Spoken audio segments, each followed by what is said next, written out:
എല്ലാവരും ബൈബിള് ഒന്ന് എടുത്തോളൂ. ലൂക്കിന്റെ ഗോസ്പല് ഒന്ന് എടുത്തു വെച്ചോളൂ. നമുക്കൊന്ന് രണ്ട് കാര്യങ്ങള് ലൂക്കിന്റെ ഗോസ്പലുമായിട്ട്, ലൂക്കയുടെ സുവിശേഷമായിട്ട് ബന്ധപ്പെട്ട് മിനിമം അറിഞ്ഞിരിക്കേണ്ട കാര്യങ്ങളുണ്ട്. അത് കഴിഞ്ഞ ദിവസം ഞങ്ങളിപ്പോ പള്ളിയിൽ കഴിഞ്ഞ മാസം ബൈബിൾ പാരായണ മാസമായിട്ട് ആചരിക്കുകയായിരുന്നു. ഡിസംബർ മാസം നേരെക്കുറെ എല്ലാ പള്ളികളിലും അങ്ങനെ ചെയ്തിട്ടുണ്ടാവും. അപ്പൊ അതിന്റെ ഭാഗമായിട്ട് തുടക്കം ഈ ബൈബിൾ വായനയാണ്. കാലത്ത് 6 മണിക്ക് ആരാധനയ്ക്ക് എഴുന്നള്ളിച്ച് വെച്ച് ബൈബിൾ വായനയാണ്.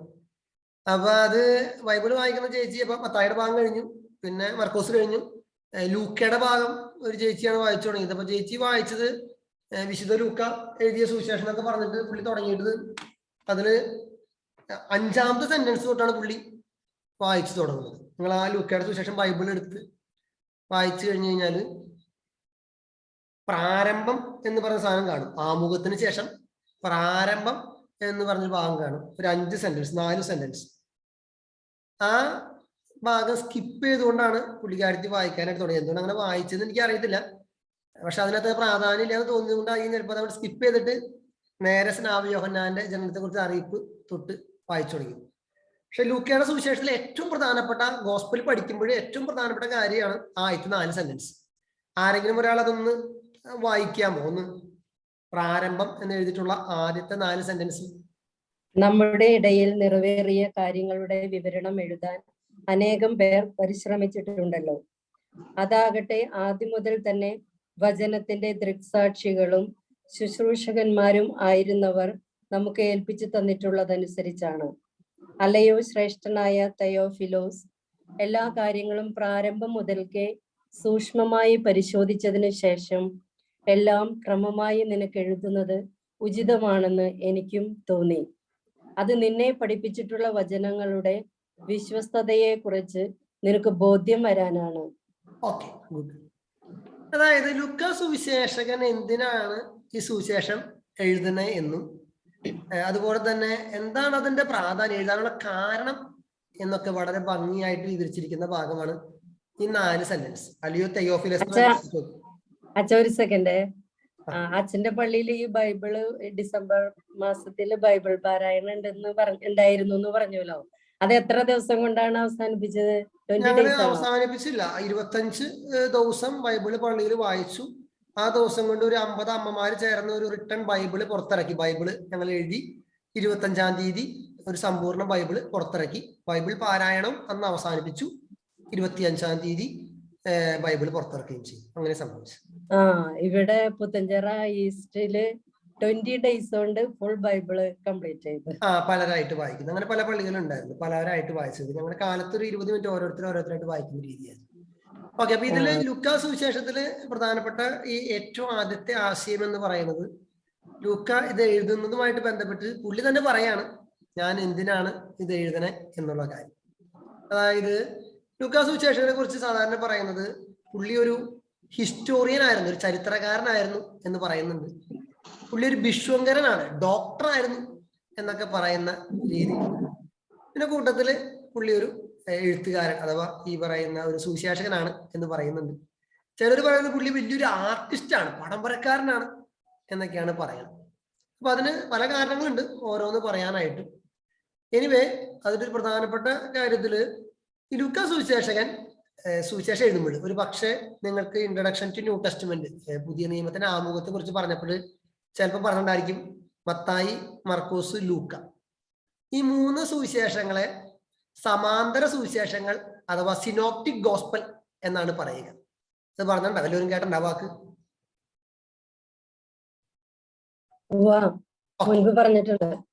അപ്പൊ ഈ 3 സുവിശേഷങ്ങളെ മത്തായി, മർക്കോസ്, ലൂക്കയെ സിനോപ്റ്റിക് ഗോസ്പൽ അഥവാ സമാന്തര സുവിശേഷങ്ങൾ എന്ന് പറയുന്നു. കാരണം ഇത് തമ്മിലുള്ള കഥകൾ തമ്മിൽ ഒത്തിരി സാമ്യങ്ങളുണ്ട്, അല്ലെങ്കിൽ ഇതിന്റെ വിവരണങ്ങൾ തമ്മിൽ ഒത്തിരി സാമ്യമുണ്ട് ഈ 3 സുവിശേഷത്തിന്റെ. അതുകൊണ്ടാണ് ഇതിനെ സിനോപ്റ്റിക് ഗോസ്പൽ എന്ന് പറയുന്നത്. അപ്പൊ അതിൽ തന്നെ ലൂക്ക എഴുതുമ്പോൾ ഒരു പ്രത്യേകത, അന്നത്തെ കാലഘട്ടത്തിൽ ഈശോയെ കുറിച്ചുള്ള ഒരുപാട് റൈറ്റിങ്ങുകൾ ഓൾറെഡി നിലവിൽ നിന്നിരുന്നു. നമുക്ക് തന്നെ അറിയാം, മർക്കോസിന്റെ സുവിശേഷമാണ് ആദ്യമായി എഴുതപ്പെട്ട സുവിശേഷം. അപ്പൊ ആ സുവിശേഷം ഉണ്ട്. ഒരു പക്ഷെ മത്തായി ഉണ്ടായിരിക്കാം. കൂട്ടത്തിൽ വേറെ പല പുസ്തകങ്ങളും റൈറ്റിങ്ങുകളും ഈശോയെ കുറിച്ച് അന്നത്തെ കാലഘട്ടത്തിൽ ഉണ്ടായിരുന്നു. അപ്പൊ ലൂക്കാ സുവിശേഷം പറയാണ്, എല്ലാ കാര്യങ്ങളും പ്രാരംഭം മുതൽക്കേ സൂക്ഷ്മമായിട്ട് പരിശോധിച്ച ശേഷം എല്ലാം ക്രമമായിട്ട് എഴുതാനായിട്ട് ഞാൻ തീരുമാനിച്ചു എന്നാണ് ലൂക്കാ സുവിശേഷകൻ തുടക്കം തന്നെ പറയുന്നത്. അല്ലയോ തെയോഫിലസ്. തെയോഫിലസ് എന്ന വാക്കിന്റെ അർത്ഥം തന്നെ ഫ്രണ്ട് ഓഫ് ഗോഡ് എന്നാണ്. ദൈവത്തിന്റെ സുഹൃത്ത് എന്നുള്ള അർത്ഥത്തിലാണ് ആ വാക്ക് തെയോഫിലസ്. അതൊരു പക്ഷേ ലൂക്കയുടെ കൂട്ടുകാരനായിരിക്കാം, അതല്ലെങ്കിൽ ഒരു പുസ്തകത്തിന് ആമുഖം എഴുതുമ്പോൾ വായിക്കുന്ന വായനക്കാരെ ഉദ്ദേശിച്ചുകൊണ്ട് എല്ലാവരും ദൈവത്തിന്റെ സുഹൃത്തുക്കളാണെന്നോ ആ അർത്ഥത്തിൽ കോമൺ ആയിട്ട് പറഞ്ഞതായിരിക്കാം അല്ലയോ തെയോഫിലസ് എന്നുള്ളത്. എന്തു തന്നെയായാലും ലൂക്ക പറയുന്ന കാര്യം ഇതാണ്, അന്നത്തെ കാലഘട്ടത്തിൽ ഉണ്ടായിരുന്നതെല്ലാം സൂക്ഷ്മമായിട്ട് ഞാൻ പഠിച്ച് പരിശോധിച്ചതിന് ശേഷം എല്ലാം ക്രമമായിട്ട് നിനക്ക് എഴുതുന്നത് ഉചിതമാണെന്ന് എനിക്ക് തോന്നി. അപ്പൊ ലൂക്കാ സുവിശേഷത്തിൽ കാണുന്ന ഒരു പ്രത്യേകത എന്ന് പറഞ്ഞാല് പറയുന്ന കാര്യങ്ങൾക്ക് ഒരു ഓർഡർ ഉണ്ടായിരിക്കും. ഒരു ഹിസ്റ്റോറിക്കൽ ലൈൻ ഉണ്ടായിരിക്കും. നിങ്ങൾക്കറിയാം, ഈ മർക്കോസിന്റെ സുവിശേഷമൊക്കെ വായിച്ചു കഴിഞ്ഞാൽ പ്രശ്നം വെച്ചാല് നേരിട്ട് ഈശോയുടെ പരസ്യ ജീവിതത്തിലേക്കാണ് കിടക്കുന്നത്. മരുഭൂമിയിലെ പരീക്ഷ, അപ്പൊ തന്നെ ഈശോ ജ്ഞാനസ്നാനം സ്വീകരിക്കുന്നു, അപ്പൊ തന്നെ ഈശോ ഈ പറയുന്ന പരസ്യ ജീവിതത്തിലേക്ക് പ്രവേശിക്കും. അതിനേക്കാൾ മുൻപത്തെ ഉള്ള ഒരു ബാല്യകാലത്തെ കുറിച്ചുള്ള കാര്യമായിട്ടുള്ള വിവരണമൊന്നും മർക്കോസ് നൽകിയിട്ടില്ല. പക്ഷെ ലൂക്കയാകട്ടെ വളരെ സിസ്റ്റമാറ്റിക് ഓർഡർലിയാണ് അദ്ദേഹത്തിന്റെ സുവിശേഷം എഴുതി വെച്ചിരിക്കുന്നത്. കാരണം അദ്ദേഹം തന്നെ പറയുന്നുണ്ട്, അന്ന് കാലത്ത് നിന്നിരുന്ന പല കാര്യങ്ങളും സൂക്ഷ്മമായിട്ട് പരിശോധിച്ച് എല്ലാം ക്രമാനുസരണം നിനക്ക് എഴുതുന്നത് നല്ലതാണ് എന്ന് എനിക്ക് തോന്നുന്നു. ഇങ്ങനെ ക്രമമായിട്ടൊരു ഓർഡർ എഴുതുകൊണ്ടാണ് പലരും പറയുന്നത് ലൂക്ക ഒരു പക്ഷെ ഒരു ഹിസ്റ്റോറിയൻ ആയിരിക്കാം. അതുകൊണ്ടാണ് ഈശോയുടെ ഹിസ്റ്ററി ജനനം മുതൽ, ജനനത്തേക്കാൾ മുമ്പുള്ള കാര്യങ്ങൾ മുതൽ ഇങ്ങനെ 1 by 1 ആയിട്ട് പുള്ളി എഴുതി വെക്കുന്നത്. ജനനത്തേക്കാൾ മുമ്പുള്ള കാര്യം, ജനിക്കുന്ന കാര്യം, പിന്നെ ഈശോയുടെ ബാല്യകാലത്തെ വിവരണം, പിന്നെ ഈശോയുടെ ജ്ഞാനസ്നാനം, പിന്നെ മറ്റേ പരസ്യ ജീവിതം, പിന്നെ കുരിശുമരണം, ഉദ്ധാനം, പിന്നെ മരുഭൂമിയിലെ മീൻസ് ഉദ്ധാന ശേഷമുള്ള പ്രത്യക്ഷീകരണങ്ങൾ, സ്വർഗത്തിലേക്കുള്ള ആരോഹണം. അപ്പൊ അതിനൊരു ഓർഡർ ഉണ്ട് ഈ ലൂക്കയുടെ സുവിശേഷം വായിക്കുമ്പോൾ. അപ്പൊ അത് വളരെ പ്രത്യേകതയാണ്. അപ്പൊ അതുകൊണ്ട് എനിക്ക് ഈ 4 ഗോസ്പലില് എനിക്ക് ഞാനൊക്കെ പൂനെ പഠിക്കുന്ന സമയത്ത് ഒരു പരീക്ഷയ്ക്ക് കോംപ്രഹെൻസീവ് എക്സാമിന് വന്നിരുന്ന ഒരു ചോദ്യമായിരുന്നു, ഏറ്റവും ഇഷ്ടപ്പെട്ട സുവിശേഷം ഏതാണെന്ന് ചോദിച്ചപ്പോൾ ഞാൻ മറുപടി പറഞ്ഞത് ലൂക്കയുടെ സുവിശേഷമാണ് ഏറ്റവും ഇഷ്ടപ്പെട്ട സുവിശേഷം എന്നാണ്.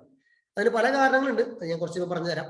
അതിൽ കൂട്ടത്തിലുള്ള ഒരു കാര്യം ഇതാണ്, ലൂക്കയുടെ സുവിശേഷം വായിക്കുമ്പോൾ വായിക്കുന്നവർക്ക് എളുപ്പം മനസ്സിലാകത്തക്ക രീതിയിൽ ഒരു ഓർഡറിലാണ് ലൂക്ക എഴുതി വെച്ചേക്കണേ എന്നുള്ളതാണ് ഈ സുവിശേഷം വായിക്കുമ്പോൾ നമുക്ക് ഇഷ്ടപ്പെടാനും എളുപ്പം മനസ്സിലാകാനായിട്ടുള്ള കാരണം. നമുക്കറിയാം, ലൂക്ക എന്ന് പറയുന്ന വ്യക്തിയുടെ സുവിശേഷത്തെ സാധാരണയായിട്ട് ഓക്സ്, കാള എന്ന് പറയുന്ന മൃഗത്തിനെയാണ് സിംബലൈസ് ചെയ്യുന്നത്, സൂചിപ്പിക്കുന്നത്. 4 സുവിശേഷകന്മാർക്ക് 4 മൃഗങ്ങളാണ്.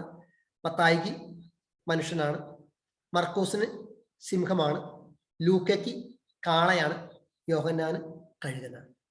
ഈ 4 സുവിശേഷകന്മാർക്ക് 4 മൃഗങ്ങളെ സിംബലൈസ് ചെയ്തിരിക്കുന്നു. അതിൽ ലൂക്കയ്ക്ക് കൊടുത്തിരിക്കുന്നത് ഓക്സ്, കാള എന്നുള്ളതാണ്. അതിന് കാരണം എന്താണെന്ന് വഴി നിങ്ങൾക്ക് പറഞ്ഞു തരാം. ഞാൻ ഈ പറയുന്ന കാര്യങ്ങൾ നിങ്ങൾ നോട്ട് ചെയ്ത് വെച്ചോളോ, തീർച്ചയായിട്ടും പരീക്ഷ ഉണ്ടായിരിക്കും. അതിൽ ഞാൻ ഇവിടെ പവർ പോയിന്റിൽ കാണിക്കുന്ന കാര്യങ്ങളും പ്ലസ് എക്സ്ട്രാ ഈ പറഞ്ഞു പോകുന്ന കാര്യങ്ങൾ. അപ്പൊ എല്ലാം എനിക്ക് പവർ പോയിന്റ് തയ്യാറാക്കാൻ പറ്റിയിട്ടില്ല ഇന്നത്തെ ക്ലാസ്സിൽ. ഒരു 4-5 പവർ പോയിന്റ് സ്ലൈഡ് തയ്യാറാക്കാൻ പറ്റിയിട്ടുള്ളൂ. അതല്ലെങ്കിൽ പോലും നിങ്ങളുടെ നോട്ട് ബുക്ക് അടുത്തുണ്ടാകണം, നോട്ട് ചെയ്ത് വെച്ച് പോകണം, പരീക്ഷയ്ക്ക് പഠിക്കുകയും ചെയ്യാം. ഈ ലൂക്ക എന്നുള്ള വ്യക്തിയെ കുറിച്ചാണ് നമ്മളിപ്പോൾ ഇന്നത്തെ ക്ലാസ്സിൽ മെയിൻ ആയിട്ട് പറയുന്നത്. ലൂക്കനെ കുറിച്ച് പറയുന്നത്, ലൂക്ക ഒരു വിജാതീയ മാതാപിതാക്കൾക്ക് ജനിച്ച ഒരു വ്യക്തിയാണ് എന്നാണ് പൊതുവിലുള്ള നിഗമനം. എന്ന് പറഞ്ഞാൽ നമുക്കറിയാം, അന്നത്തെ കാലഘട്ടത്തിൽ യഹൂദനുണ്ടായിരുന്നു, വിജാതീയനുണ്ടായിരുന്നു. ലൂക്ക എന്ന് പറയുന്ന വ്യക്തി ഒരു വിജാതീയനായിട്ടുള്ള, ജെൻഡൈൽ ആയിട്ടുള്ള പാരന്റ്സ്, ജെൻഡൈൽ എന്നാണ് ആ വാക്ക് ഉപയോഗിക്കുക, ജെൻഡൈൽ ആയിട്ടുള്ള പാരന്റ്സിൽ നിന്നും ജനിച്ചു. അദ്ദേഹം ജനിച്ചത് മിക്കവാറും സിറിയ എന്ന് പറയുന്ന ഒരു പ്രദേശത്താകാനാണ് സാധ്യത എന്നാണ് പൊതുവെ പറയുന്നത്. സിറിയയിലാണ് ലൂക്ക ജനിച്ചിരിക്കാനായിട്ട് സാധ്യത എന്നാണ് പൊതുവെ പറയുന്നത്. ജെൻഡൈൽ ആയിട്ടുള്ള പാരന്റ്സിൽ നിന്ന്, വിജാതീയരായിട്ടുള്ള പാരന്റ്സിൽ നിന്ന്. ലൂക്കയെന്ന് നമ്മൾ കാണുന്നത് മെയിൻ ആയിട്ട് നമ്മൾ ഈ പൗലോസ്ലിഹയുടെ ശിക്ഷൻ എന്നുള്ള രീതിയിലാണ് ലൂക്കനെ പൊതുവായിട്ട് കണക്കാക്കുന്നത്. നിങ്ങൾ ആ കൊളോസോസുകാർക്ക് എഴുതിയ ലേഖനം 4-ാം അധ്യായം 14-ാം വാക്യം ആരെങ്കിലും ഒന്ന് എടുക്കാമോ? കൊളോസോസുകാർക്ക് എഴുതിയ ലേഖനം 4-ാം അധ്യായം 14-ാം വാക്യം പെട്ടെന്ന് ആരെങ്കിലും ഒന്ന് എടുത്ത് വായിക്കാമോ?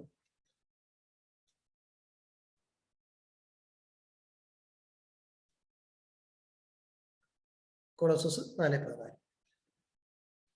4-ാം അധ്യായം 14-ാം വാക്യം. നമ്മുടെ പ്രിയങ്കരനായ ഭിഷങ്കരൻ ലൂക്കായും ദേമാസും നിങ്ങൾക്ക് വന്ദനം പറയുന്നു. ഓക്കെ, നമ്മളവിടെ കാണുന്നത് ഈ പൗലോസ്ലീഹ കൊളോസോസുകാർക്ക് എഴുതിയ ലെറ്ററിന്റെ അവസാനം പൗലോസ്ലീഹയുടെ കൂടെയുള്ള ആൾക്കാരും കൂടിയും കൊളോസോസുകാർക്ക് വന്ദനം പറയുന്നു എന്ന് സൂചിപ്പിക്കാനായിട്ട് എഴുതി വെച്ചിരുന്ന കൺക്ലൂഷൻ ഭാഗങ്ങളാണ്. അതിലാണ് പറയുന്നത് ഞങ്ങളുടെ പ്രിയങ്കരനായ ഭിഷുങ്കരൻ, ഒരു ഡോക്ടറായിട്ട് ലൂക്ക, അപ്പൊ അദ്ദേഹമാണ് ഈ സുവിശേഷം എഴുതിയേ എന്നാണ് പൊതുവെ ഒരു നിഗമനം. നമുക്കറിയാം ഈ ബൈബിളിലെ ക്യാനനെ കുറിച്ച് പഠിച്ചപ്പോൾ നമുക്കറിയാം ബൈബിളിലെ ഇന്നിന്ന പുസ്തകങ്ങൾ ഉൾപ്പെടുത്താനായിട്ടുള്ള ഒരു കാരണം എന്ന് പറയുന്നത് ആര് ആ പുസ്തകങ്ങൾ എഴുതി എന്നതിന് കൂടി ബേസിലാണ്.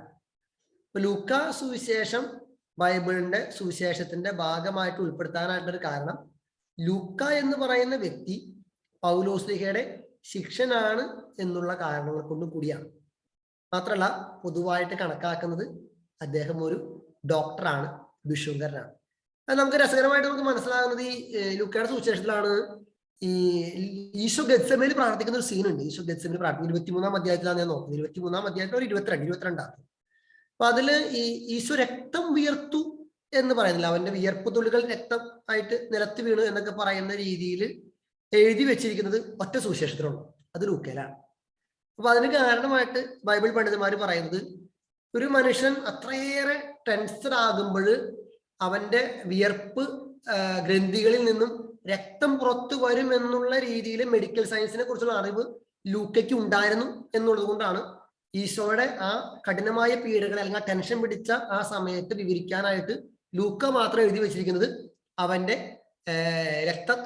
വിയർപ്പ് രക്തത്തുള്ളികളായിട്ട് നിലത്ത് വീണു എന്ന് പറയുന്ന ആ ഒരു വിവരണം. ഗെത്സമേനിൽ വെച്ച് ഈശോ രക്തം വിയർത്ത് പ്രാർത്ഥിച്ചു എന്നൊക്കെ നമ്മൾ പറയുന്നുണ്ടല്ലോ, ആ വിവരണം കാണുന്നത് ലൂക്ക സുവിശേഷത്തിൽ മാത്രമാണ്. കാരണം ലൂക്ക ബേസിക്കലി ഒരു ഡോക്ടർ ആയതുകൊണ്ട് ലൂക്കയ്ക്ക് അങ്ങനെയുള്ള ഒരു മെഡിക്കൽ ടച്ചോട് കൂടി ആ ഭാഗത്തെ എഴുതി വെക്കാനായിട്ട് പറ്റി എന്നാണ് പറയുന്നത്. ഓക്കെ, എനിവേ നമ്മൾ മനസ്സിലാക്കേണ്ട കാര്യത്തിലേ ഉള്ളൂ, ലൂക്ക ഒരു ഡോക്ടറാണ് പൊതുവെ കണക്കാക്കുന്നതും ലൂക്ക പൗലോസ്ലീഹയുടെ ശിഷ്യനായിരുന്നു എന്നുള്ളതുമാണ്. ഇനി ലൂക്ക ഞാൻ നേരത്തെ പറഞ്ഞു, ലൂക്ക ഒരു സിറിയയിൽ ജനിച്ച വ്യക്തിയാണ്. പൗലോസ്ലീഹയുടെ 2ാമത്തെയും 3ാമത്തെയും പ്രേക്ഷിത യാത്രകളിൽ ലൂക്ക കൂടെ ഉണ്ടായിരുന്നു എന്നാണ് പറയുന്നത്. പൗലോസ്ലീഹ 3 പ്രേക്ഷിത യാത്രയാണ് നടത്തിയത്, നമ്മൾ പഠിച്ചു. അതിൽ 2ാമത്തേതും 3ാമത്തേതുമായിട്ടുള്ള പ്രേക്ഷിത യാത്രയിൽ ലൂക്ക കൂടെ ഉണ്ടായിരുന്നു. പിന്നെ പൊതുവായിട്ട് നമ്മൾ അറിയുന്ന ഒരു കാര്യമാണ്, നിങ്ങൾ ശ്രദ്ധിച്ചിട്ടുണ്ടായിരിക്കും, അതായത് ഈ നിത്യസഹായ മാതാവിന്റെ പടം, അത് നമ്മുടെ പഴയ നൊവേന പുസ്തകത്തിന്റെ ഒക്കെ ഫ്രണ്ട് പേജിലും ചില പള്ളികളിലെ നൊവേന പുസ്തകത്തിന്റെ ബാക്ക് പേജിൽ ആ പടത്തെ കുറിച്ചുള്ള വിവരണം കൊടുത്തിട്ടുണ്ട്. അതായത് നിത്യസഹായ മാതാവിനെ ഈശോയെ കൈ പിടിച്ച് ഒരു ചെരുപ്പൊക്കെ അഴിഞ്ഞു നിൽക്കുന്ന ഈശോയുടെ ചെരുപ്പ് പറഞ്ഞ അങ്ങനെ അഴിഞ്ഞു വീഴാറായി നിൽക്കുന്ന ഒരു ഫോട്ടോ ഉണ്ട്. അത് ലൂക്ക സുവിശേഷങ്ങളാണ് വരച്ചത് എന്നുള്ളതാണ് പാരമ്പര്യമായിട്ടുള്ള വിശ്വാസം. അതുകൊണ്ട് തന്നെ ലൂക്ക ഒരു ആർട്ടിസ്റ്റ് ആണ് അല്ലെങ്കിൽ ഒരു പെയിന്റിങ് ചെയ്യുന്ന ആളാണെന്നൊക്കെ പൊതുവായിട്ടൊക്കെ പാരമ്പര്യത്തിൽ പറയുന്നുണ്ട്. അതിന് വ്യക്തമായ തെളിവുകളൊന്നുമില്ല. അപ്പൊ ഈശോ പോണ വഴിക്ക് ഇങ്ങനെ കുരിശും പിടിച്ചുകൊണ്ട് ഇങ്ങനെ ആൾക്കാർ തന്റെ പീഡാനുഭവത്തെ കുറിച്ചുള്ള ഒരു കാഴ്ച ഈശോയ്ക്ക് ഉണ്ടാവുകയും ഈശോ പേടിച്ച് മാതാവിന്റെ അടുത്തേക്ക് ഓടി വരികയും ആ ഓട്ടത്തിനിടയ്ക്ക് ഈശോയുടെ ചെരുപ്പ് പൊട്ടിപ്പോവുകയും ചെയ്തു. മാതാവ് ഈശോയെ സഹായിക്കാനായിട്ട് എടുത്തു നിൽക്കുന്നു എന്നുള്ള രീതിയിൽ ഒരു എക്സ്പ്ലനേഷൻ ആ പിക്ചറിന് കൊടുക്കാറുണ്ട്. അപ്പൊ ആ പിക്ചർ വരച്ചത് പരമ്പരാഗതമായിട്ട് വിശ്വസിക്കുന്നത് ലൂക്ക സുവിശേഷകനാണെന്നും അതുകൊണ്ട് തന്നെ അദ്ദേഹം ഒരു പക്ഷെ ഒരു ആർട്ടിസ്റ്റ് ആകാം എന്നുള്ളൊരു ചിന്തയുണ്ട്. അപ്പൊ ലൂക്ക സുവിശേഷനെ കുറിച്ച് 3 കാര്യങ്ങളാണ് ക്യാരക്ടറിനെ കുറിച്ച് പറഞ്ഞത്. ഒരു പക്ഷെ അദ്ദേഹം ഒരു ഹിസ്റ്റോറിയൻ ആകാം എന്ന് പറഞ്ഞു ചരിത്രകാരൻ. 2ാമത്തെ അദ്ദേഹം ഒരു ഡോക്ടറാണ് എന്നുള്ളതാണ്, ഭിഷുങ്കരനാണ് എന്നുള്ളതാണ് ബൈബിളിൽ നിന്ന് കിട്ടുന്ന ഒരു സൂചന. ഞാൻ പരമ്പരാഗതമായിട്ട് വിശ്വസിക്കുന്ന ഒരു കാര്യം അദ്ദേഹം ഒരു ആർട്ടിസ്റ്റ് അല്ലെങ്കിൽ ഒരു പെയിന്റർ ആകാനായിട്ടുള്ള സാധ്യതയുണ്ട് എന്ന് പറയും. ഓക്കെ, ക്ലിയർ ആയെന്ന് വിചാരിക്കും. ഇനി ഈ ഗോസ്പലിന്റെ പ്രത്യേകത, ഗോസ്പല് ഈ സുവിശേഷം ഏകദേശ കണക്കനുസരിച്ച് AD 70-നും 80-നും ഇടയിലാണ് ലൂക്കയുടെ സുവിശേഷം പൊതുവെ എഴുതപ്പെട്ടതായിട്ട് കണക്കാക്കുന്നു. ഗ്രീസിൽ വെച്ച് എഴുതി എന്നാണ് കണക്കാക്കുന്നത്. അത് ഗ്രീക്ക് ഭാഷയിലാണ് ഒറിജിനായിട്ട് എഴുതിയത്. ലൂക്ക സുവിശേഷൻ അദ്ദേഹത്തിന്റെ ഒറിജിനൽ ആയിട്ടുള്ള സുവിശേഷം എഴുതിയിരിക്കുന്നത് ഗ്രീക്ക് ഭാഷയിലാണ്. ഞാൻ പൊതുവെ പറയുന്നത് 2 സുവിശേഷങ്ങൾ, 2 പുസ്തകങ്ങൾ, അതായത് ലൂക്കയുടെ സുവിശേഷവും ആക്ട് ഓഫ് ദി അപ്പോസ്റ്റൽസ് അപ്പസ്തോല പ്രവർത്തനങ്ങൾ, ഇത് 2ഉം എഴുതിയത് ലൂക്ക തന്നെയാണ് എന്നാണ് പൊതുവായിട്ടൊരു നിഗമനം.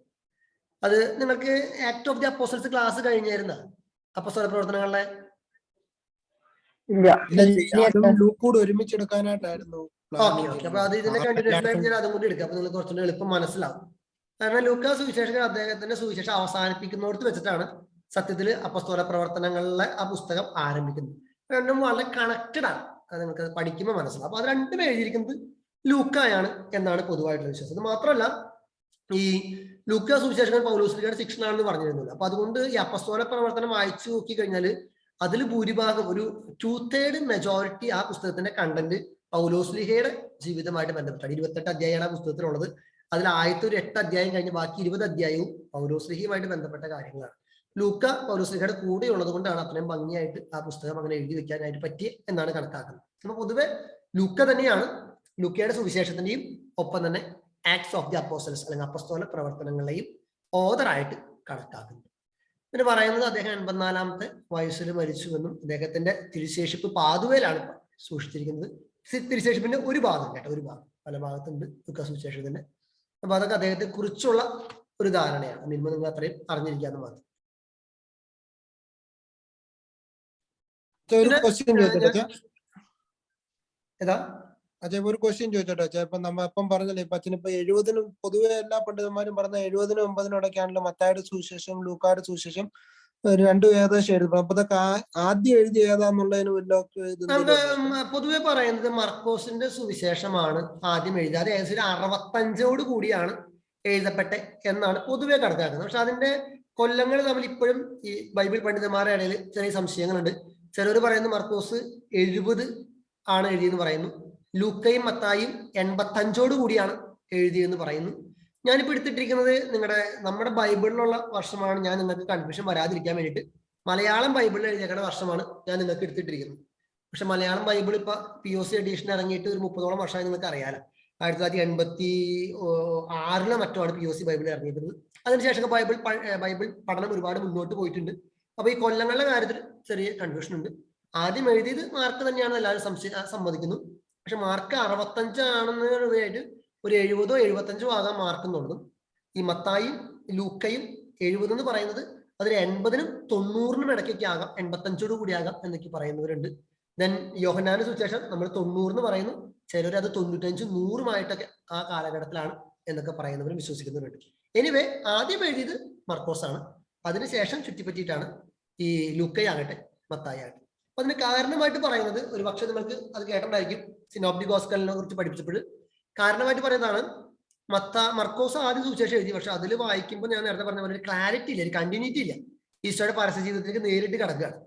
അപ്പൊ ആ വായിക്കുന്നവർക്ക് ഈശോയുടെ ലൈഫിനെ കുറിച്ച് കുറേയും കൂടി ഡീറ്റെയിൽ ആയിട്ട് മനസ്സിലാക്കാൻ വേണ്ടിയിട്ടാണ് ഈശോയുടെ ചെറുപ്പകാലത്തെ കുറിച്ചുള്ള കഥകൾ കണ്ടെത്തി ലൂക്കാ സുവിശേഷകൻ തന്റെ സുവിശേഷത്തിൽ അത് എഴുതി വെക്കുന്നത്. അപ്പൊ വായിക്കുന്നവർക്ക് ഒരു ഓർഡർ ഉണ്ട് എന്നുള്ളതുകൊണ്ട്. മത്തായും അങ്ങനെ തന്നെ, മത്തായും അത് അങ്ങനെ തന്നെയായിട്ട് എഴുതി വെക്കുന്നതിന്റെ കാരണം മർക്കോസ് എഴുതിയപ്പോൾ അതിനൊരു കണ്ടിന്യൂറ്റിയും പൂർണ്ണതയും ഫീൽ ചെയ്തില്ല.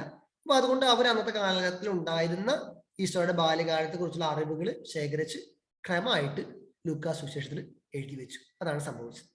ഓക്കെ, ഇത് ഞാൻ നേരത്തെ പറഞ്ഞത് തന്നെയാണ്. 3 സുവിശേഷങ്ങൾക്ക് 3 സിമ്പിൾസ് ഉണ്ട്. അതിൽ ലൂക്കയുടെ സിമ്പിൾസ് ഓക്സ് ആണ്. ഓക്കെ, ഇനിയാണ് ലൂക്കയുടെ സുവിശേഷത്തിന്റെ ക്യാരക്ടറിസ്റ്റിക്സ് ഒന്ന് പറയുന്നത്.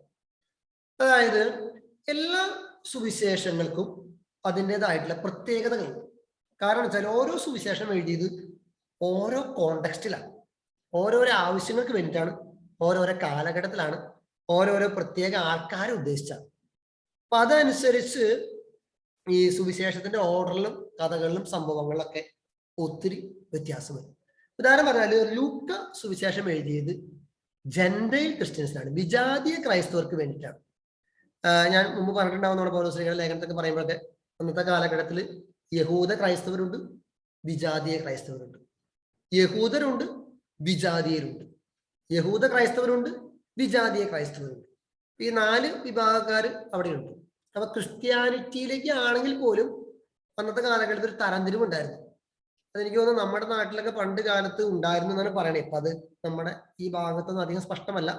അത് ഈ മാർഗം കൂടിയവർ എന്നൊക്കെ പറയുന്ന പല വിഭാഗങ്ങൾ, ലോ കാസ്റ്റിൽ നിന്നും ക്രിസ്തുമതം സ്വീകരിച്ചവരെ പണ്ടൊക്കെ നമ്മൾ ഒരുപാട്, പണ്ടല്ല ഒരു പരിധി വരെ ഇപ്പോഴും ചില സ്ഥലങ്ങളിലെങ്കിലും അതിനെ മാറ്റി നിർത്തുന്ന രീതിയിൽ മാർഗം കൂടിയ ക്രിസ്ത്യാനികൾ എന്നൊക്കെ പറഞ്ഞുകൊണ്ട് മാറ്റി നിർത്തുന്ന രീതിയിലുള്ള ഒരു സെറ്റപ്പ് ഉണ്ടായിരുന്നു.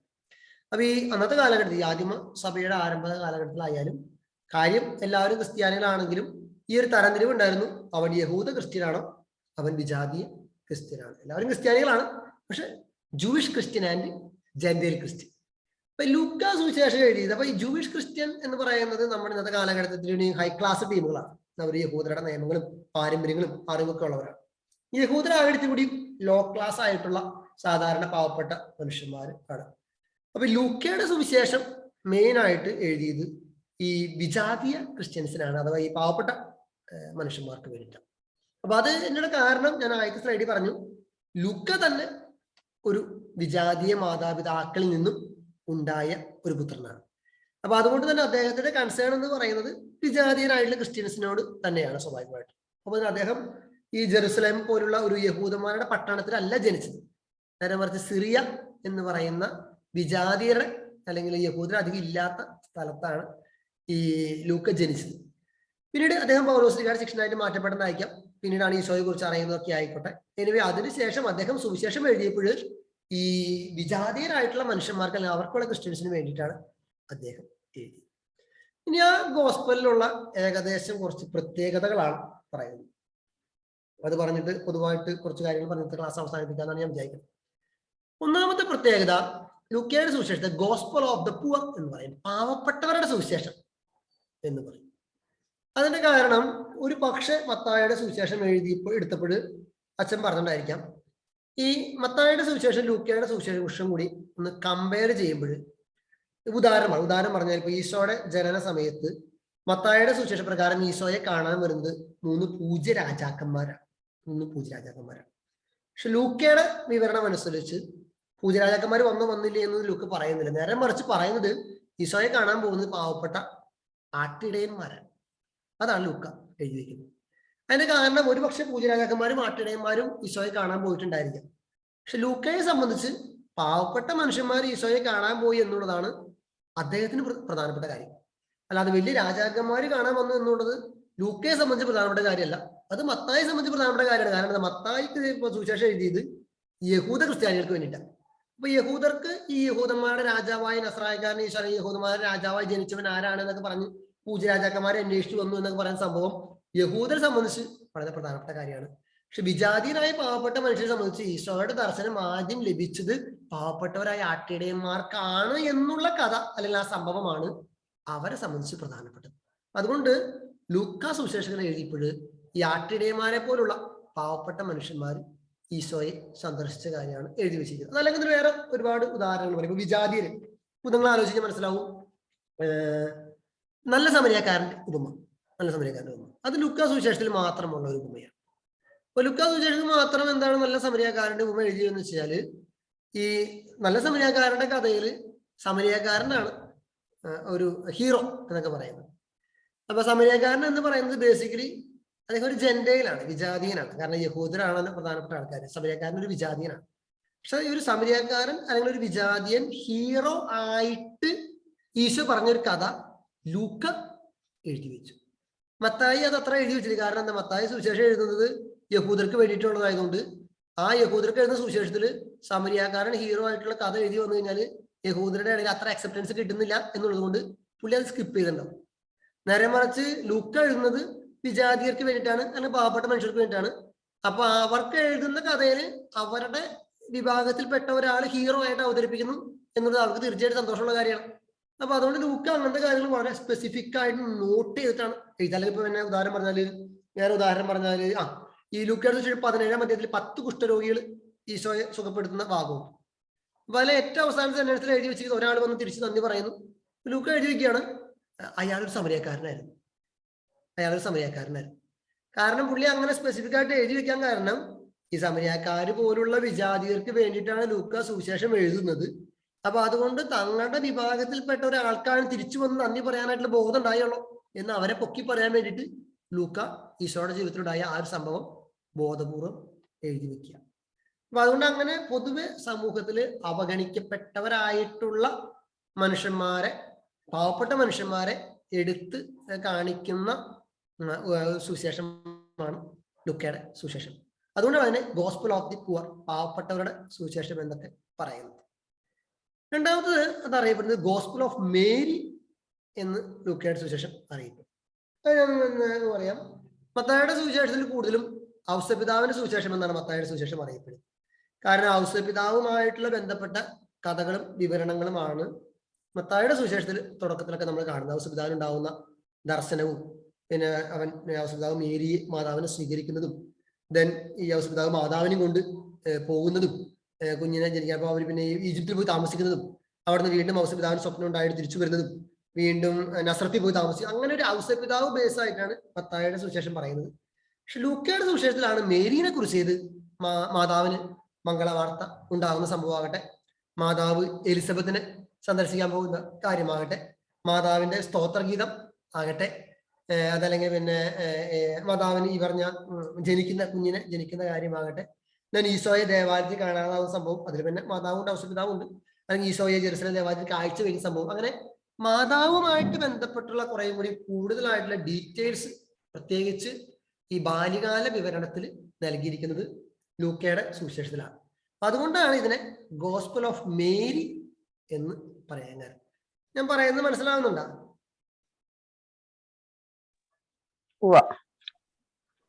ക്ലിയർ ആണല്ലോ അല്ലെ? ക്ലിയർ ആണ്. അപ്പൊ അതുകൊണ്ട് ഈ ലൂക്കയുടെ സുവിശേഷം കുറയുന്നത്. അപ്പൊ ഞാൻ അത് മാത്രമല്ല, ഈ വേറൊരു പ്രത്യേകത എന്നുള്ളത്, ഈ അന്നത്തെ കാലഘട്ടത്തില് ഈ സ്ത്രീകൾ എന്ന് പറയുന്നവർ പൊതുവെ ഒരു അവഗണിക്കപ്പെട്ട വിഭാഗമാണ്, പാവപ്പെട്ടവരായിട്ട് കണക്കാക്കുന്നത് തന്നെയാണ്. യഹൂദരുടെ ഒരു സ്ത്രീകൾ എന്നൊക്കെ പറഞ്ഞാൽ ഒരു സെക്കൻഡ് ഗ്രേഡിൽ പെട്ട ആൾക്കാരാണ്. അപ്പൊ അങ്ങനെ സെക്കൻഡ് ഗ്രേഡിൽ പെട്ട സ്ത്രീ വിഭാഗത്തിൽപ്പെട്ട മറിയത്തിനും കൂടി ലൂക്ക സുവിശേഷത്തിൽ പ്രാധാന്യം കൊടുക്കുകയാണ്. നേരത്തെ പാവപ്പെട്ടവർക്ക് പ്രാധാന്യം കൊടുത്തു എന്ന് പറഞ്ഞതുപോലെ തന്നെ പാവപ്പെട്ടവരെ പോലെ പരിഗണിക്കുന്ന സ്ത്രീകൾക്കും കൂടി പ്രാധാന്യം കൊടുത്തുകൊണ്ടാണ് ലൂക്കയുടെ സുവിശേഷം എഴുതുന്നത്. അതിലൊരു സ്ത്രീ കഥാപാത്രമാണ് പരിശുദ്ധ അമ്മ എന്ന് പറയാം. ഓക്കെ, അതുകൊണ്ടാണ് മേരിയുടെ സുവിശേഷം എന്ന് ഇതറിയപ്പെടാൻ കാരണം. മൂന്നാമത് ഗോസ്പൽ ഓഫ് മേഴ്സി, കരുണയുടെ സുവിശേഷം എന്നാണ് ഈ പറയുന്ന ലൂക്കയുടെ സുവിശേഷം അറിയപ്പെടാൻ കാരണം.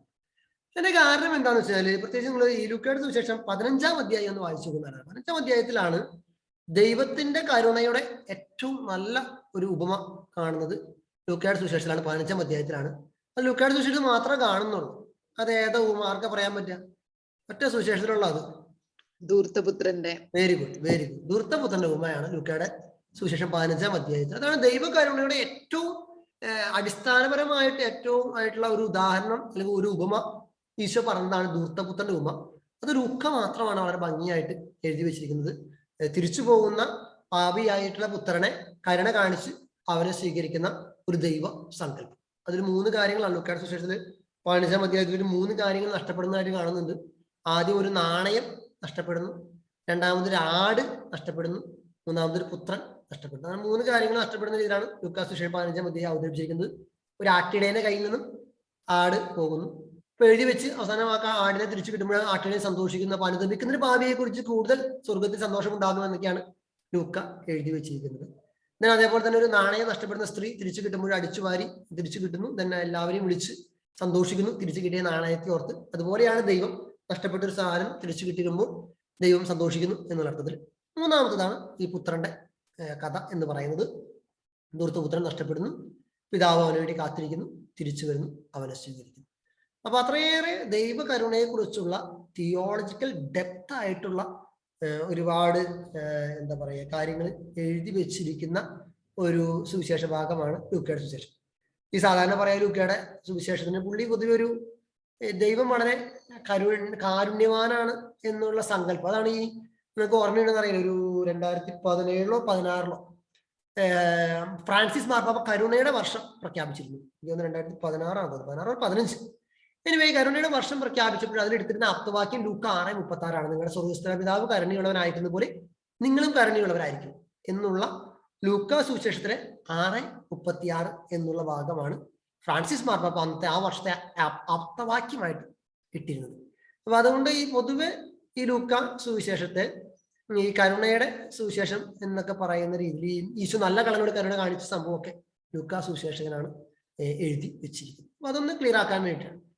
അടുത്തത് ഗോസ്പൽ ഓഫ് പ്രയർ എന്ന് പറയും, പ്രാർത്ഥനയുടെ സുവിശേഷം എന്ന് പറയും. കാരണം മെയിനായിട്ട് ഇത്രയേ ഉള്ളൂ. ഈശോ പ്രാർത്ഥിക്കുന്നതായിട്ട് ഏറ്റവും കൂടുതൽ രേഖപ്പെടുത്തിയിരിക്കുന്ന അല്ലെങ്കിൽ ഏറ്റവും ഭംഗിയായിട്ട് രേഖപ്പെടുത്തിയിരിക്കുന്നത് ലൂക്കാ സുവിശേഷത്തിലാണ്. അതാണ് ഞാൻ നേരത്തെ പറഞ്ഞത്, ഈശോ ഗെത്സമനിൽ പ്രാർത്ഥിക്കുന്നു എന്നൊക്കെ പറയുന്ന ഭാഗം വളരെ ഒരു എന്താ പറയുക, ഒരു ഫീലിങ്ങോട് കൂടി, നല്ല ഇമോഷനോട് കൂടി, ഫീലിങ്ങോട് കൂടിയൊക്കെ എഴുതി വെച്ചിരിക്കുന്നത് ലൂക്കാ സുവിശേഷനാണ്. അത് വായിക്കുമ്പോൾ 2-3 ഗോസ്പലിൽ ഈശോ ഗെത്സമനിൽ രക്തം ഉയർത്തുന്ന മീൻസ് ഗെത്സമനിൽ പ്രാർത്ഥിക്കുന്ന ഭാഗം പറയുന്നുണ്ടെങ്കിലും ലൂക്കാ സുവിശേഷകന്റെ ഭാഗത്തിൽ അത് അവതരിപ്പിക്കുമ്പോൾ കുറെ കൂടി ഭംഗിയായിട്ടാണ് അത് എഴുതി വെച്ചിരിക്കുന്നത്. അപ്പൊ അതുകൊണ്ട് പ്രാർത്ഥനയുടെ ഒരു സുവിശേഷം എന്നുകൂടി ലൂക്കാ സുവിശേഷകൻ അറിയപ്പെടുന്നു. ദെൻ ഫൈനലി ലൂക്കാ സുവിശേഷൻ അറിയപ്പെടുന്നത് ഗോസ്പൽ ഓഫ് യൂണിവേഴ്സൽ സാൽവേഷൻ എന്നാണ്. ഞാൻ സ്പെല്ലിംഗ്, സാൽവേഷന്റെ സ്പെല്ലിംഗ് തെറ്റുണ്ട് കേട്ടോ, VAT രസ ഇടയിൽ കയറി വന്നിട്ടുണ്ട്. ഗോസ്പൽ ഓഫ് സാൽവേഷൻ എന്ന് പറയാനായിട്ടുള്ള കാരണം വെച്ചാൽ അത് ഞാൻ അടുത്ത ക്ലാസ്സിൽ വരുമ്പോൾ കുറച്ച് മനസ്സിലാവും. മത്തായിയുടെ സുവിശേഷമാകട്ടെ അല്ലെങ്കിൽ മറ്റു സുവിശേഷങ്ങളാകട്ടെ, ഈ രക്ഷ എന്ന് പറയുന്നത് യഹൂദർക്ക് മാത്രമാണ് അല്ലെങ്കിൽ കുറച്ച് ആൾക്കാർക്ക് മാത്രമാണ് എന്നുള്ളൊരു ചിന്തയാണ് പൊതുവെ ആ ഗോസ്പലൊക്കെ വായിക്കുമ്പോൾ കിട്ടുന്നത്. പക്ഷെ ലൂക്കാ സുവിശേഷകന്റെ സുവിശേഷം വായിച്ചു കഴിയുമ്പോൾ ഈശോ എല്ലാവരുടെയും രക്ഷകനാണ്, എല്ലാവർക്കും രക്ഷയുണ്ട്. യഹൂദനെന്നോ ഗ്രീക്കുകാരനെന്നോ വിജാതീയനെന്നോ സ്വജാതീയനെന്നോ അല്ലെങ്കിൽ നേരത്തെ പറയുക സ്ത്രീ എന്നോ പുരുഷനെന്നോ എല്ലാവർക്കും രക്ഷ കൊടുക്കാൻ വേണ്ടിയിട്ടാണ് ഈശോ വന്നിരിക്കുന്നത് എന്നുള്ള രീതിയിലുള്ള ആശയമാണ് ലൂക്കാ സുവിശേഷം വായിക്കുന്ന ഒരാൾക്ക് പൊതുവായിട്ട് കിട്ടുക. നേരെ മറിച്ച് മത്തായി വായിക്കുമ്പോൾ അതൊരു കുറച്ചും കൂടിയൊക്കെ ഒരു ക്ലോസ്ഡ് സർക്കിളായിട്ട് യഹൂദർ മാത്രമായിട്ട് ഒതുങ്ങി പോകുന്നു. ലൂക്ക വായിക്കുമ്പോൾ പറയുന്നത് ഓപ്പൺ സർക്കിളാണ് രക്ഷ എന്ന് പറഞ്ഞാൽ എല്ലാവരും. അതുകൊണ്ടാണ് നല്ല കള്ളന് വരെ ഈശോയുടെ കൂട്ടത്തിൽ രക്ഷ കിട്ടുന്നു പരദേശരായിരിക്കും എന്നൊക്കെ അവസാനം എഴുതി വെക്കുന്നത്.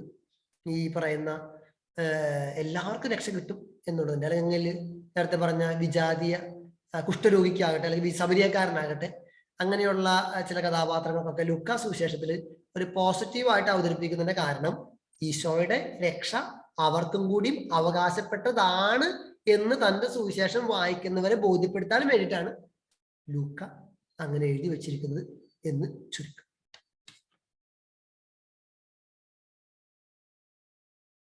ഓക്കെ, ഇനി ഈ സുവിശേഷവുമായിട്ട് ബന്ധപ്പെട്ട് കുറച്ച് കാര്യങ്ങൾ കൂടി പെട്ടെന്ന് പറഞ്ഞു. ആ സ്ലൈഡ് ഇല്ല, നിങ്ങളൊന്ന് മനസ്സിലാക്കിയാൽ മതി. നിങ്ങളുടെ ആ ആമുഖത്തിൽ ഒന്ന് എടുത്താൽ മതി. മെയിനായിട്ട് ഒരു 6 ഭാഗമായിട്ടാണ് ലൂക്കാ സുവിശേഷം. നിങ്ങളുടെ നോട്ടിലൊന്ന് കുറിച്ച് വെച്ചേക്കാം, പരീക്ഷയ്ക്ക് വരും. ആ ആമുഖത്തിൽ എഴുതി വെച്ചിട്ടുണ്ടായിരിക്കും ലൂക്കയുടെ സുവിശേഷം 1 മുതൽ 2:52 വരെയുള്ള ഭാഗത്തെ ബാല്യകാല സുവിശേഷം എന്നാണ്, ഇൻഫൻസീവ് നറേറ്റീവ് അല്ലെങ്കിൽ ബാല്യകാല സുവിശേഷം എന്നാണ് ലൂക്കയുടെ സുവിശേഷത്തെ അറിയുന്നത്. അപ്പൊ 1 മുതൽ 2-ാം അധ്യായം 52 വരെയുള്ള ഭാഗങ്ങൾ. 2-ാമത്തെ ഭാഗം 3-ാം അധ്യായത്തിൽ 1 മുതൽ 4-ാം അധ്യായം 13 വരെയുള്ള ഭാഗത്താണ്. അതിനെ ശുശ്രൂഷിക്കാനുള്ള ഒരുക്കം അഥവാ പരസ്യ ശുശ്രൂഷിക്കാനുള്ള ഒരുക്കം എന്നൊക്കെ വേണമെന്ന് വിളിക്കാം. Preparation for the public ministry എന്നുള്ള അർത്ഥത്തിൽ പരസ്യ ശുശ്രൂഷിക്കുള്ള ഒരുക്കം എന്നുള്ളതാണ് preparation for the public ministry. ഞാനത് സ്ലൈഡ് തയ്യാറാക്കിയിട്ടില്ല, പക്ഷെ നിങ്ങൾ അത് നോട്ട് ചെയ്താൽ മതി. 3-ാമത്തത് 4-ാം അധ്യായം 14 മുതൽ 9-ാം അധ്യായം വരെയുള്ള അവിടെ കാണുന്നത് ഗലീലിയിലെ ശുശ്രൂഷ എന്നുള്ളതാണ്. ഗലീലിയിലെ ശുശ്രൂഷ നിങ്ങൾ മനസ്സിലാക്കുന്ന കാര്യം നിങ്ങൾക്ക് അറിഞ്ഞാൽ മതി. ഗലീലി എന്ന് പറഞ്ഞാൽ it's a city of gentile, വിജാതിയരുടെ പട്ടണമാണ് ഗലീലി. അപ്പൊ ഗലീലിയിലെ ശുശ്രൂഷ, അപ്പൊ ഈശോ ഗലീലിയിൽ ഇത്ര ഒരുപാട് കാര്യങ്ങൾ ചെയ്തതായിട്ട് എഴുതി വെച്ചിരിക്കുന്ന സുവിശേഷം ലൂക്കയുടെ സുവിശേഷമാണ്. ഒരു 4-ാം അധ്യായം തൊട്ട് 9-ാം അധ്യായം അവസാനം വരെ ഏറെക്കുള്ള ഭാഗത്തിൽ ഈശോ ഗലീലിയിൽ ചെയ്യുന്ന കാര്യങ്ങളെ കുറിച്ചാണ് രേഖപ്പെടുത്തിയിരിക്കുന്നത്. ഗലീലി എന്ന് പറഞ്ഞാൽ ഒരു ജെൻഡൈൽ സിറ്റിയാണ്, വിജാതിയരുടെ പട്ടണമാണ്. ഈശോയുടെ പ്രവർത്തനത്തിന്റെ ഒരു നല്ല ഭാഗത്തോളം ഈ വിജാതിയരുടെ കൂടെ ആയിരുന്നു എന്നും കൂടി സൂചിപ്പിക്കാനായിട്ടാണ് മിനിസ്ട്രി അറ്റ് ഗലീലിയിലെ ശുശ്രൂഷ ലൂക്കാ സുവിശേഷം രേഖപ്പെടുത്താൻ കാരണം. ദെൻ ലൂക്കയുടെ സുവിശേഷത്തിലെ ഏറ്റവും പ്രധാനപ്പെട്ട കീ ഭാഗമാണ് അത് 9-ാം അധ്യായം മുതൽ 19-ാം അധ്യായം വരെയാണ്. 19-ാം അധ്യായത്തിൽ 46-ാമത്തെ വാക്യം വരെയാണ്. ഇത് ജേണി ടു ജെറുസലേം അങ്ങനെ പറയാതെ, അതായത് ഒരു യാത്രയാണ്. അവിടെ നടക്കുന്ന കാര്യങ്ങൾ അത് ലൂക്ക വളരെ ഭംഗിയായിട്ടാണ് അവതരിപ്പിച്ചിരിക്കുന്നത്. ഒരു യാത്ര ജെറുസലേമിലേക്ക് ഈശോ തുടങ്ങുന്നു, പിന്നീട് ആ യാത്ര ചെന്ന് അവസാനിക്കുന്നു. അതുവരെയുള്ള കാര്യങ്ങൾ ഒരു 9-ഓളം അല്ലെങ്കിൽ 10-ഓളം അധ്യായത്തിൽ ലൂക്ക ആ രീതിയിലാണ് കൂടി രേഖപ്പെടുത്തിയിരിക്കുന്നത്. ആ ജെറുസലേമിലേക്കുള്ള യാത്രയിൽ നടക്കുന്ന സംഭവങ്ങളായിട്ടാണ് ഓരോന്നും ലൂക്ക 1 by 1 ആയിട്ട് 9-ാം അധ്യായത്തിന്റെ അവസാനം മുതൽ ഏകദേശം 19-ാം അധ്യായത്തിന്റെ അവസാനം വരെ എഴുതി ചെയ്തത്. 19-ാം അധ്യായത്തിലാണ് ജെറുസലേമിലേക്കുള്ള പ്രവേശനം, രാജകീയ പ്രവേശനം. അതായത് ഇത്രയും നേരം ജെറുസലേമിലേക്കുള്ള യാത്രയായിരുന്നു. യാത്രയിൽ നടന്ന കാര്യങ്ങളാണ് ലൂക്കാസ് സുവിശേഷം രേഖപ്പെടുത്തിയിരിക്കുന്നത്. ദെൻ ജെറുസലേമിലേക്ക് പ്രവേശിക്കുന്നത് മുതലുള്ള കാര്യങ്ങളും പിന്നെ ജെറുസലേമിൽ ചെയ്ത കാര്യങ്ങളുമാണ് 19-ാം അധ്യായം മുതൽ 21-ാമത്തെ അധ്യായം വരെ കാണുന്നത്. ലാസ്റ്റ് ഭാഗം 22 മുതൽ 24 വരെയുള്ളത് ഈശോയുടെ പീഡാനുഭവവും മരണവും ഉദ്ധാനവും. അത് ഏറെക്കുറെ എല്ലാ സുവിശേഷകന്മാരും അവസാനത്തെ ഭാഗത്ത് അങ്ങനെ തന്നെയാണ്. പീഡാനുഭവവും കുരിശുമരണവും ഉദ്ധാനവും പ്രത്യക്ഷീകരണവും. അങ്ങനെ ഒരു 5 പാർട്ടായിട്ടാണ് ലൂക്ക തന്റെ സുവിശേഷങ്ങളെ എഴുതി വെച്ചിരിക്കുന്നത് എന്ന് മനസ്സിലാക്കും.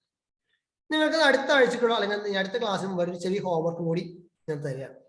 അതായത് നിങ്ങൾ ശ്രദ്ധിക്കേണ്ട കാര്യമാണ്, ഞാൻ പറഞ്ഞ മറ്റു സുവിശേഷങ്ങളിൽ നിന്നും വ്യത്യസ്തമായിട്ടുള്ള ഒരു സുവിശേഷമാണ് ലൂക്കയുടെ സുവിശേഷം. അപ്പൊ ലൂക്കയുടെ സുവിശേഷത്തിൽ മാത്രം രേഖപ്പെടുത്തിയിട്ടുള്ള ഒരു 5 കാര്യങ്ങളെങ്കിലും നിങ്ങൾ അടുത്ത ആഴ്ചയ്ക്ക് ഒന്ന് നോട്ട് ബുക്കിൽ എഴുതി കൊണ്ടുവരിക. അപ്പൊ ഞാൻ നേരത്തെ പറഞ്ഞു ധൂർത്തപുത്രന്റെ ഉമ്മ, അത് ലൂക്കാ സുവിശേഷത്തിൽ മാത്രമുള്ളൂ.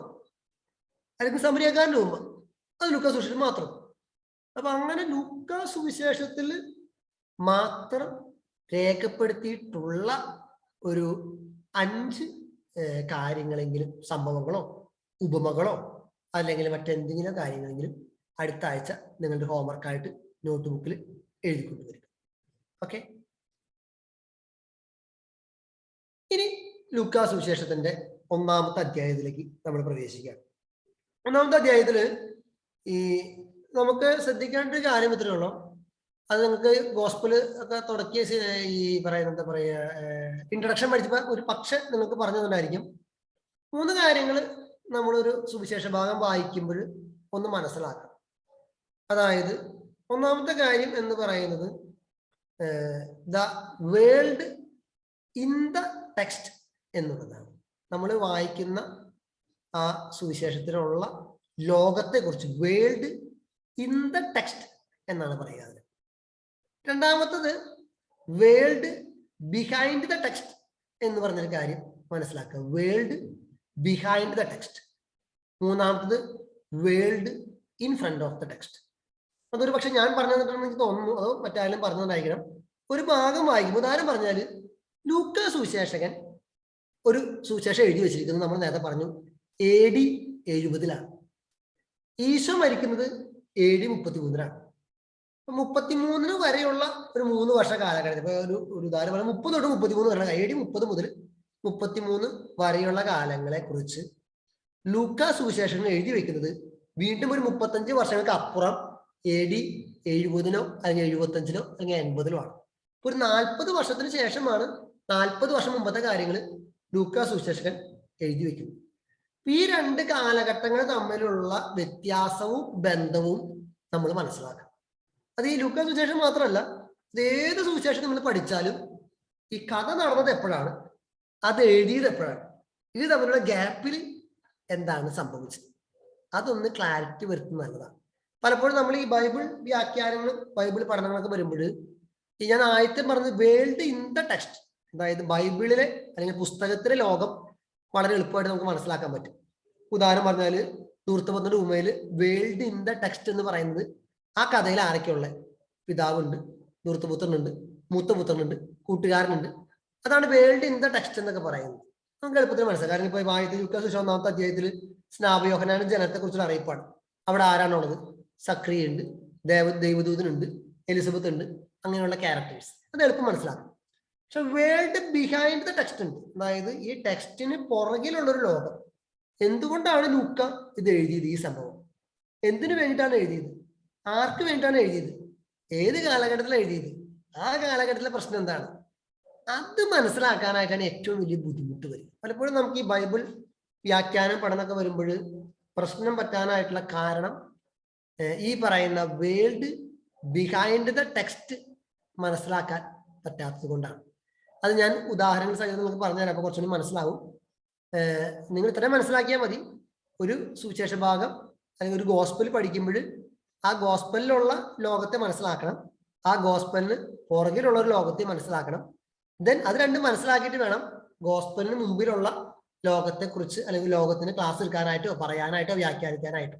ഇപ്പൊ ഞാൻ നിങ്ങളെ എടുത്ത് പഠിപ്പിക്കുമ്പോൾ the world in front of the text എന്ന് പറഞ്ഞാൽ നിങ്ങൾ ഓരോരുത്തരുമാണ് എൻ്റെ മുമ്പിൽ. അപ്പൊ നിങ്ങളൊരു ബൈബിൾ ഭാഗം ഒരു കുട്ടിക്ക് വ്യാഖ്യാനിച്ചു കൊടുക്കുമ്പോൾ അല്ലെങ്കിൽ യുവജനങ്ങൾക്ക് വ്യാഖ്യാനിച്ചു കൊടുക്കുമ്പോൾ world in front of the text എന്ന് പറയുന്നത് ആ കുട്ടികളാണ്, യുവജനങ്ങളാണ്. അല്ലെങ്കിൽ കുടുംബസമ്മേളനത്തിന് മീറ്റിങ്ങിലാണെങ്കിൽ ആ കുടുംബസമ്മേളനത്തിന് വന്നിരിക്കുന്ന ആൾക്കാരാണ്. അപ്പൊ ഇത് മൂന്നും മനസ്സിലാക്കിയിട്ട് വേണം ഏത് സുവിശേഷത്തിന്റെയും ഏത് ഭാഗമായാലും മറ്റുള്ളവർക്ക് പറഞ്ഞു കൊടുക്കാനായിട്ട്. അപ്പൊ ലൂക്കാ സുവിശേഷത്തെ കുറിച്ച് പഠിക്കുമ്പോൾ ഒരു ഭാഗത്തെ കുറിച്ച് പഠിക്കുമ്പോൾ ആ ഭാഗത്ത് ആരൊക്കെയാണുള്ളത്, അതാണ് വേൾഡ് ഇൻ ദ ടെക്സ്റ്റ്. ധൂർത്തപുത്രന്റെ ഉമ്മ, സമരിയാക്കാരന്റെ ഉമ്മ എടുക്കുക. സമരിയാക്കാരന്റെ ഉമ്മയിൽ സമരിയാക്കാരനുണ്ട്, അതല്ലെങ്കിൽ കവർച്ചക്കാരുണ്ട്, യാത്ര ചെയ്ത മനുഷ്യനുണ്ട്, ലേവായനുണ്ട്, പുരോഹിതനുണ്ട്. അങ്ങനെയുള്ള ക്യാരക്ടേഴ്സ് ആണ് വേൾഡ് ഇൻ ദ ടെക്സ്റ്റ്. നേരെ മറിച്ച് വേൾഡ് ബിഹൈൻഡ് ദ ടെക്സ്റ്റ് എന്ന് പറഞ്ഞാൽ എന്തുകൊണ്ടാണ് ലൂക്ക അത് എഴുതി വെച്ചിരിക്കുന്നത്, ആർക്ക് വേണ്ടിയാണ് എഴുതിയത്, ഏത് കാലഘട്ടത്തിൽ എഴുതിയത്, എന്താ എഴുതാൻ കാരണം, അത് മനസ്സിലാക്കി എടുക്കുക എന്നുള്ളതാണ്. ലൂക്ക എഴുതിയത് വിജാതിയർക്ക് വേണ്ടിയാണ്. സമരിയാക്കാരൻ എന്ന് പറഞ്ഞൊരു വിജാതീയനാണ്. അപ്പൊ സമരിയാക്കാരനെ ഹീറോ ആയിട്ട് അവതരിപ്പിക്കേണ്ടത് ലൂക്കയുടെ ആവശ്യമായിരുന്നു. അപ്പൊ ആ ബാക്ക്ഗ്രൗണ്ടിൽ നിന്നുകൊണ്ടാണ് ഈശോ പറഞ്ഞ കഥ ലൂക്ക എഴുതി വെച്ച് തന്നെ സുവിശേഷത്തിൽ ആഡ് ചെയ്യാനായിട്ടുള്ള കാരണം എന്ന് ഓരോ കാര്യത്തിലും മനസ്സിലാക്കി എടുക്കാൻ പറ്റുക എന്നുള്ളതാണ് വേൾഡ് ബിഹൈൻഡ് ദ ടെക്സ്റ്റ്.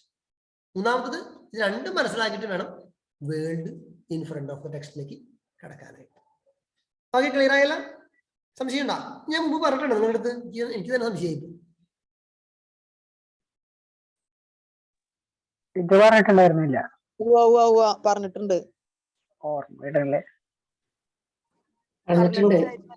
പറയാ കേൾക്കാത്തവർക്ക് ഒരു പുതിയ അറിവായിട്ട് എടുത്തോ, കേട്ടവർക്ക് ഒന്ന് ഓർമ്മപ്പെടുത്തലായിട്ട് എടുത്തോ. അപ്പൊ ലൂക്കാ സുവിശേഷകത്തിനെ കുറിച്ച് പഠിക്കുമ്പോൾ സ്വാഭാവികമായിട്ടും ഈ ഒരു ചിന്ത എപ്പോഴും നിങ്ങളുടെ മനസ്സിലുണ്ടായിക്കോളൂ. ലൂക്ക ആരാണെന്നും ലൂക്ക ആർക്ക് വേണ്ടിയാണ് സുവിശേഷം എഴുതിയതെന്നും ഒരു ഐഡിയ നമ്മുടെ ഏത് കാലഘട്ടത്തിലാണ് എഴുതി എന്നൊക്കെ മനസ്സിലുണ്ടെങ്കിൽ ഓരോ ഭാഗവും വായിക്കുമ്പോൾ ആ രീതിയിൽ നമുക്ക് വായിച്ചു പോകാനായിട്ട് എളുപ്പം പറ്റും. ഇതിൽ ആദ്യം തന്നെ പറയുന്നത് സ്നാപക യോഹന്നാന്റെ ജനനത്തെ കുറിച്ചുള്ള ഒരറിയിപ്പും സ്നാപക യോഹന്നാന്റെ ജനനവുമാണ്. പിന്നെ ഈശോയുടെ ജനനത്തെ കുറിച്ചുള്ള അറിയിപ്പും ഈശോയുടെ ജനനവുമാണ്. പിന്നെ ബാല്യകാലത്തെ ഒന്ന് രണ്ട് വിവരണങ്ങൾ. അത് ഞാൻ നേരത്തെ പറഞ്ഞല്ലോ, അതായത് ഒരു ഓർഡറിൽ എഴുതാൻ വേണ്ടിയിട്ടാണ്. ഇപ്പൊ നമ്മളൊരു സിനിമ കാണാൻ വിചാരിക്കാം. സിനിമ കാണുമ്പോഴൊരു ഒരു തുടക്കം തന്നെ നായകനെ കാണിക്കില്ല. ആദ്യം തന്നെ എന്തെങ്കിലും കഥയുടെ ഒരു ബാക്ക്ഗ്രൗണ്ട് ഒക്കെ സൃഷ്ടിച്ചിട്ടുള്ള ആ നായകൻ അങ്ങോട്ട് കയറി വരിക. അപ്പോഴാണ് അതിനൊരു ഒരു ഓർഡർ വരിക. തുടക്കം എന്തെങ്കിലുമൊക്കെ ഒരു സംഭവങ്ങളോ ഇൻസിഡന്റ് ഒക്കെ കാണിച്ചിട്ട് അതിലേക്ക് അങ്ങോട്ട് നായകന്റെ എൻട്രി എന്ന് പറയുന്നത് പോലെ ഏതാണ്ട് അതേപോലത്തെ അവസ്ഥ തന്നെ. അപ്പൊ അത് ഈ സ്നാപക യോഹന്നാന്റെ ജനനത്തെ കുറിച്ച് അറിയിപ്പുണ്ടാവുന്ന കാര്യങ്ങൾ പറയുന്നു. സ്നാപക യോഹന്നാൻ ജനിക്കുന്നു, ഈശോയുടെ ജനനത്തെ കുറിച്ച് അറിയിപ്പുണ്ടാവുന്നു, ഈശോ ജനിക്കുന്നു, ആ രീതിയിൽ അങ്ങോട്ട് കണ്ടിന്യൂ ചെയ്ത് പോകുന്നു. അപ്പൊ അത്രയും സിസ്റ്റമാറ്റിക് ആയിട്ടാണ് ലൂക്ക ഈ സുവിശേഷം എഴുതി എന്ന് ഓർക്കുക. അതിൽ ഏറ്റവും ആദ്യത്തെ ഭാഗം ഈ പറയുന്ന സ്നാപക യോഹന്നാന്റെ ജനനത്തെ കുറിച്ചുള്ള അറിയിപ്പ്. അത് നിങ്ങളൊരു പക്ഷെ നിങ്ങൾക്ക് അറിയാമായിരിക്കും, ഈ യഹൂദരുടെ ഇടയിൽ നിങ്ങളിപ്പോ ബൈബിളൊക്കെ പഠിച്ചതാണ്. അതായത് ഈ ദേവാലയം നശിപ്പിക്കപ്പെട്ട് കഴിഞ്ഞ് കഴിഞ്ഞപ്പോൾ സോളമന്റെ കാലത്താണ് ദേവാലയം പണിതത്. ആ ദേവാലയം നമ്മുടെ ബാബിലോണിയൻ പ്രവാസ കാലഘട്ടത്തിൽ അത് നശിപ്പിക്കപ്പെട്ടു. ബാബിലോണിയൻ പ്രവാസത്തിൽ നശിപ്പിക്കേണ്ട ശേഷം പിന്നെ വീണ്ടും അവർ എസ്ര നെഹമിയൊക്കെ കൂടി വീണ്ടും ദേവാലയം പണിതു. ആ ദേവാലയം പണിത് കഴിഞ്ഞ് കഴിഞ്ഞപ്പോൾ പിന്നീട് ഇസ്രായേൽ ജനത്തിന് പിന്നെ രാജാക്കന്മാരൊന്നും ഉണ്ടായിരുന്നില്ല, കാരണം രാജാവൊക്കെ നഷ്ടപ്പെട്ടു പോയി. പിന്നീട് ഈ ദേവാലയത്തിൽ ശുശ്രൂഷ ചെയ്യുന്നത് പല വിഭാഗത്തിൽപ്പെട്ട പുരോഹിത ഗണങ്ങളായിരുന്നു. ഉദാഹരണം അഹ്റോന്റെ പുത്രന്മാര്, ലേവി ഗോത്രത്തിൽപ്പെട്ടവര്, പിന്നെ മുഖ്യ സാദോക്കിന്റെ ഒരു ഗോത്രത്തിൽ സാദോക്ക് എന്ന് പറഞ്ഞ വ്യക്തിയുടെ പിൻതലമുറക്കാരായിട്ടുള്ള ആൾക്കാർ, പിന്നെ നമ്മുടെ എന്താ പറയാ പ്രധാന പുരോഹിതന്മാർ എന്ന് പറയുന്ന ഒരു അരിസ്റ്റോക്രാറ്റിക് പീപ്പിൾ ഉണ്ടായിരുന്നു. അരിസ്റ്റോക്രാറ്റിക് പീപ്പിൾ ഒരു കുറച്ചുകൂടി ഹൈ ക്ലാസ് പീപ്പിൾ.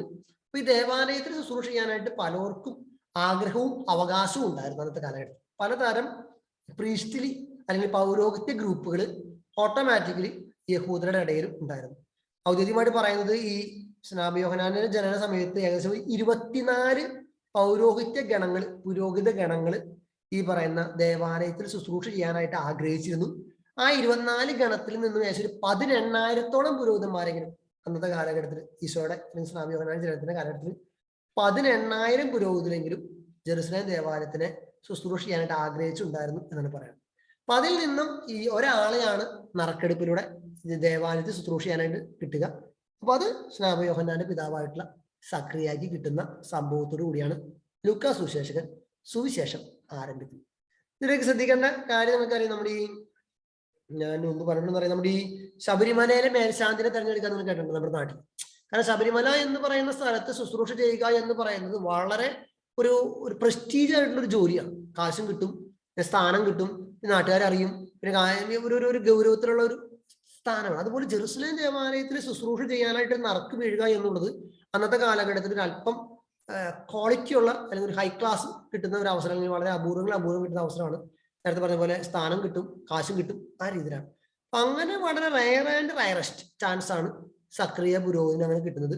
അങ്ങനെ നിൽക്കുമ്പോഴാണ് സക്രിയ പുരോഹിതൻ ഈ ദേവാലയത്തിൽ ശുശ്രൂഷ ചെയ്യാനായിട്ട് പോവുകയും അവിടെ വെച്ച് ഈ പറയുന്ന അറിയിപ്പ് ഉണ്ടാകുകയും ചെയ്യുന്നു സ്നാപക യോഹന്നാന്റെ ജനനത്തെ കുറിച്ച്.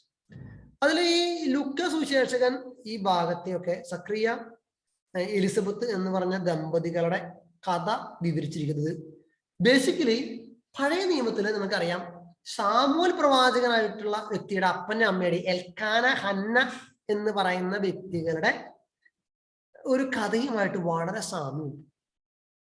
കാരണം നിങ്ങൾക്ക് മനസ്സിലാക്കാം, എൽക്കാനയ്ക്കും ഹന്നയ്ക്കും ആദ്യ കാലഘട്ടത്തിൽ മക്കള് ഉണ്ടായിരുന്നില്ല.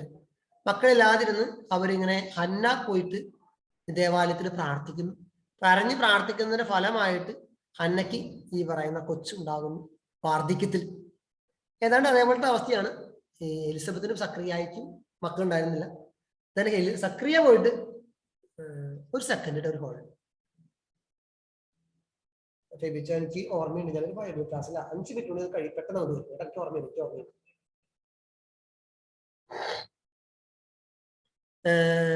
അപ്പൊ സക്രിയയ്ക്ക് ഇതേപോലെ ദേവാലയത്തിൽ വന്ന് പ്രാർത്ഥിക്കുന്നു. ദെൻ ദേവാലയത്തിൽ വെച്ച് അരുൾപ്പാടുണ്ടാകുന്നു. സക്രിയയ്ക്ക് എലിസബത്തിനും വാർദ്ധക്യത്തിൽ കുഞ്ഞുണ്ടാകുന്നു. ആ രീതിയിലാണ്. അപ്പൊ ഈ കഥ ഓട്ടോമാറ്റിക്കലി ജനങ്ങൾക്ക് അറിയാം. ഇത് സക്രിയയുടെ മറ്റേ എൽക്കാനയുടെയും ഹന്നയുടെയും കഥ ഓട്ടോമാറ്റിക്കലി ലൂക്കയുടെ സുവിശേഷം വായിക്കുന്ന ആൾക്കാരുടെ മനസ്സിലുണ്ട് ആ ഒരു ബാക്ക്ഗ്രൗണ്ട്.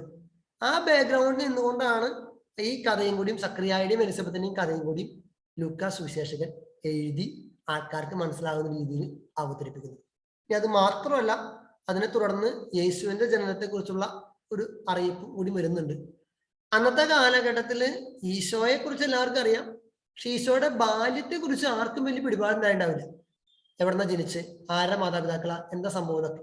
അപ്പൊ അതാണ് ലൂക്കാ സുവിശേഷകൻ ചകഞ്ഞ് ഒരുപക്ഷെ ഒരുപാട് കഥകൾ ഈശോയുടെ ബാല്യത്തെ കുറിച്ച് അന്ന് പ്രചാരത്തിൽ ഉണ്ടായിരുന്നിരിക്കാം. അതില് തനിക്ക് ആവശ്യമുള്ള പ്രധാനപ്പെട്ട സംഭവങ്ങളെ മാത്രം, ചരിത്രപരമായിട്ട് ശരിയാകാൻ സാധ്യതയുള്ള സംഭവങ്ങളെ മാത്രം ലൂക്കാ സുവിശേഷകൻ കണ്ടെത്തി എഴുതി വെക്കും. അതിനെക്കുറിച്ച് നമ്മൾ അടുത്ത ക്ലാസ്സിൽ ഇൻഫൻസി നരേറ്റീവിനെ കുറിച്ച്, ഈശോയുടെ ബാല്യകാല വിവരണത്തെ കുറിച്ച് അടുത്ത ക്ലാസ്സിൽ നമുക്ക് പറഞ്ഞുതരാം.